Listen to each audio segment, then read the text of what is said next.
Hi everybody, this is Paul Isley with another edition of Tilly Talks. And today we are going to just look at some of the different tillandsias that populate our front greenhouse here in Torrance, California. So we'll see how it goes. Here we go.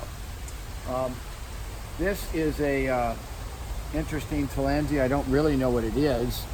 And it has one of the Diaphoranthema subgenus miniatures called Copiloris virescens sitting in the top of it, very happy. But you see this guy has a bunch of red in the leaves, and the reason I'm showing it to you is because the mother plant here has these 3 seed pods, and you can see that they're kind of brown to green, but that's those are seed pods. They show that the flowers were pollinated by hummingbirds, and pollination took place, and now, I don't know, a few months, a year later, you have these seed pods. And I can show you here, if I take this guy out and I go like this, there aren't a whole lot of seeds in there, but voila. And you can see the brown is the seed, and you can also see there's actually 2 seeds in this one that I grabbed.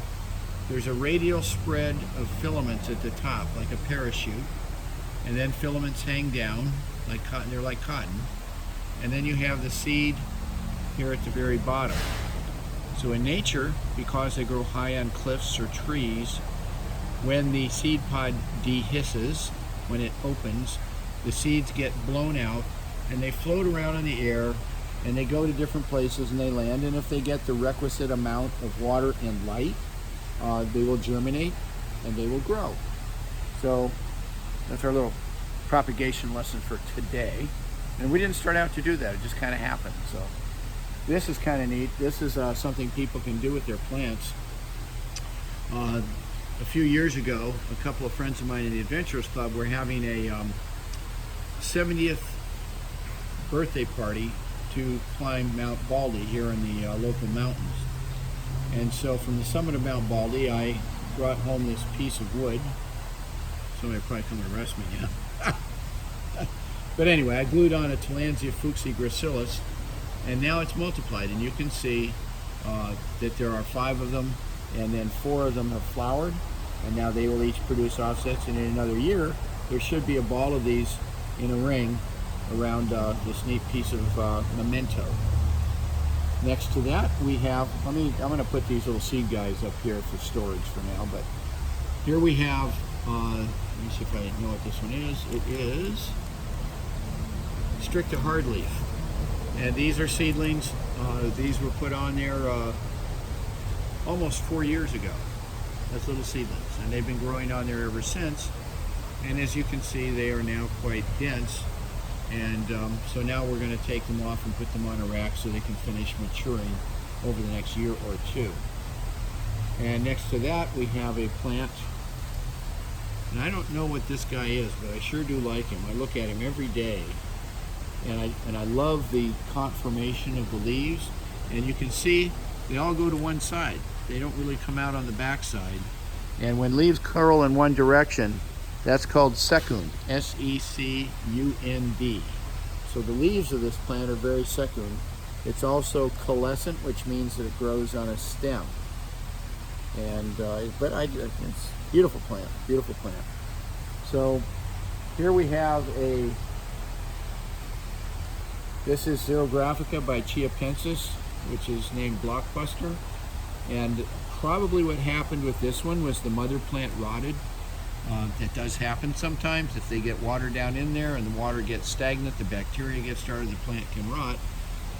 And then what will happen many times is it'll throw off the mother plant a bunch of offsets. And look at how many this one has. And we actually should take those apart and put them on a rack and let them grow out, and sometime by mid-century they should achieve maturity if we're lucky.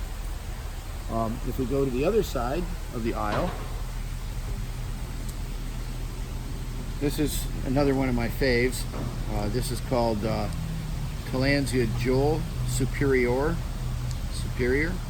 and this is a hybrid of Ionantha and bulbosa. And this is not at all like the standard hybrid. The leaves are very strict and thick and short, and it has, you know, beautiful purple margin on the base of the leaves, the leaf sheaths, bright green, and we just let them hang here upside down. We have, and there's a, you know, we don't really sell them very often because they're slow and there just aren't enough of them. But this is a 2 offsets of Joel Superior, and we have that one, and then here there's another one, and then there's this guy. Of course, I didn't trim him up so he doesn't look as good as he should, but here's a mother plant that flowered early on. Actually, I'm not even sure this is what it is, but it probably is. And what we should do with this guy is the same as we did with that first one, is go like this. I love the Tilly hanger wire because it just allows you to do whatever you want to do. And we'll just take him and we'll hang him back up here upside down and see what that does. And as we move along, this looks like Utriculata. It says Dazzlera folia, which is very similar to that. And I don't know which one it is. That's why I have a question mark on there. But if it is Utriculata, it gets 10 times this big. It has kind of an urn shape where it goes together in the middle, and then it expands at the base of the plant, but it gets much larger. It sends up a very tall, thin, branched inflorescence. And what's really cool is it grows a bunch of new offsets on the inflorescence itself. So that's, you know, it's a neat plant. And here's one everybody likes. This is Tillandsia streptophila, a big one, and it's a very hydrated specimen, as you can see, because the leaves are straight. This is one of those that when the leaves desiccate, when they dry out, they curl up into tight little ringlets. So in the early days it was called the Shirley Temple plant, but now nobody knows who Shirley Temple was, so nobody says that anymore, but I remember that. But it's a very popular species and not very common. And down the line a little farther, we have, this is Tillandsia ionantha, monkey tail. And we hang this one upside down, and this one's maybe half size of where it will eventually get. They get to be some 30 centimeters in length, hanging down like that. And there's a lot of demand for this one too. It's pretty rare. And next to that, we have one called Fasciculata by Balbisiana. This isn't named, but it's viviparous, which means that it sent new plants out of the previous inflorescence. So you can see this one, I've been watching it for about a year, and it's just really fun to see how big they're getting and wondering what they're going to do next. This is the inflorescence that is from last year, and people ask, what can I do with the inflorescence when it's over? Well, this is the easy way to deal with it. You don't have to, but I like to do this. You can go like this and cut him off. There he goes. That's gone. Now he looks like this. You have to laugh when you do this.